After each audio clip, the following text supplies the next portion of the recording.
Hey, what's up? How you doing, everyone? It's James Zamera here at SwitchWatch, your home for everything Nintendo Switch related. I'm back today with another review, and this one is InnerSpace. The game was developed by Polynite Games, and it's actually their first game, and it's one that they brought to market from a Kickstarter campaign that was successful. The game has been published by Aspyr Media across all platforms at once, and those guys gave us a copy for review purposes, so thank you very much. It's a chill flight exploration, but is it any good? And is it worth your hard-earned cash? Let's jump in and find out. In InnerSpace, you play as a flying mechanism known as the Cartographer in the final days of a universe filled with inside-out planets known as the Inverse. Cartographer is an apt name, as your primary goal in InnerSpace is to explore both the skies and seas in order to help the archaeologists recover the last remaining memories of the former occupants of the Inverse. As you progress through the Inverse, you begin to uncover a glimpse of the way the worlds were through this ancient civilization that spanned the Inverse. As you collect a bunch of artifacts, you also get into encounters with demigods that are remnants of their former selves. Collections of wind, which seem to be both life force and power source used by the civilizations. It's an interesting premise that's rather grandiose and a little bit confusing, and sadly it doesn't ever fully deliver, partly due to the large gaps in between story fragments and partly because of an air of mystery that keeps things rather loose in terms of storytelling.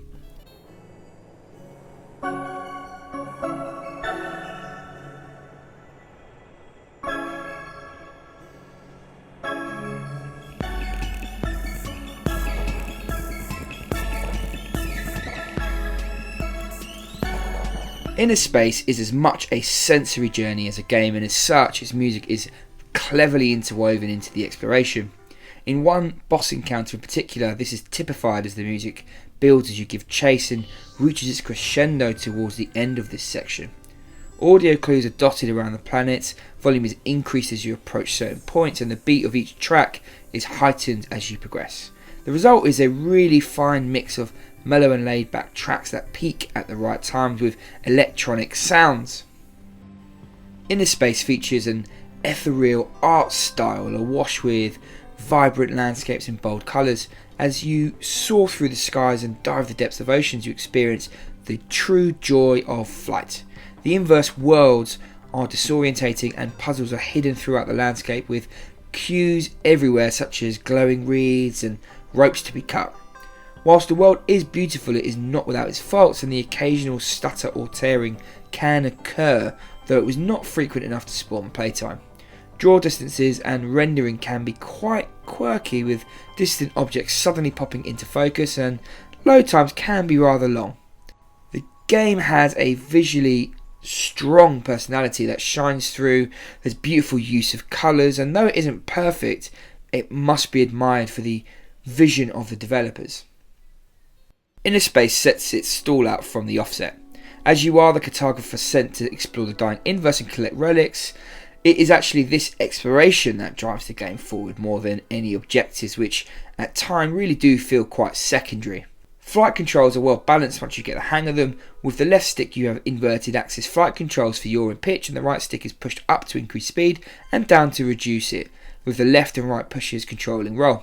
Holding down ZL will let you drift in the direction of travel, whilst using both sticks to redirect your position, letting you snap turn and quickly change direction, and when you release ZL you burst forward. It all sounds a little bit complicated, and more so than it really is, and after a short amount of time things start to feel natural and actually really good. The tutorial is really short, and afterwards you head to Dawn Vessel, the first of 6 planets in the game. Each planet has a series of puzzles that consist of collecting enough wind to power archaic artifacts and implements in order to unlock the next planet. Each planet can take you anywhere from 30 minutes to a couple of hours to figure out, and then a little bit longer to actually complete. This exploration and progress is done at your own pace with very little input from the game, which is both refreshing and ultimately frustrating. Flight is a joy, and there are some clever lanes to fly down and sequences of puzzles to fly through. However, it is often unclear what exactly you are trying to achieve. Instead, I found myself looking for things that stood out, such as flagpoles that need to be flown through in order to open a doorway, which in turn can be flown through, and so on and so forth. The game features no map, and at times you can fly through these objectives and not even notice you've done so, and when you finally do, you may not understand what exactly you've unlocked or opened. Hitting ZR will cause your airframe to fold up, leading to a dive down into the sea, which can be explored using the same control scheme and feels identical to flight through the air. Some of the caverns and pathways are excellent, though I found myself literally at a loss for over an hour during the first boss encounter due to a very unintuitive means of completion. This temporarily soured my feelings on the game, but once I got past this stage, I did find the gameplay opened up for me and I understood the mechanics of what I was supposed to do in order to progress. So you really have to push through some of those early pain points if you want to succeed and want to get the most enjoyment out of the game. The pace of gameplay feels odd due to any lack of enemy encounters or timed objectives, which when combined with the lack of direction made it feel like a flight with no set destination. You collect wind as you progress, which can be exchanged later on for new airframes that enhance different aspects of your flight, from your dexterity through the water to your sheer speed. However, it is a shame that these do not become available until about 3/4 of the way through the game, so you don't really get a huge amount of time with them. InnerSpace is released on multiple platforms at once after a very successful Kickstarter campaign, and there are no Nintendo Switch specific features, which is fair enough. Of course, that said, you can play this game on the move unlike you can on other platforms. Surprisingly though, I didn't enjoy the game as much when played on the move, and after careful consideration, my conclusion is this is due to the strong visual appeal of the game, and large open worlds just not being as good on the smaller real estate offered by the Switch screen. At $19.99 in the US and £17.99 in the UK, InnerSpace has stiff competition in its price range. The game will provide you with 10 hours of gameplay, but once completed you have very little reason to replay or continue. By design, the game does not include battles or any form of score system, and as such, once you've explored, you're done here. InnerSpace aims to soar high, and you have to give the development team credit for their absolute ambition. As an experience, I found the concept and exploration very intriguing. A real treat, but in practice as a game, there is a lot to be desired. The gameplay is not cohesive at times and the game can feel rather aimless.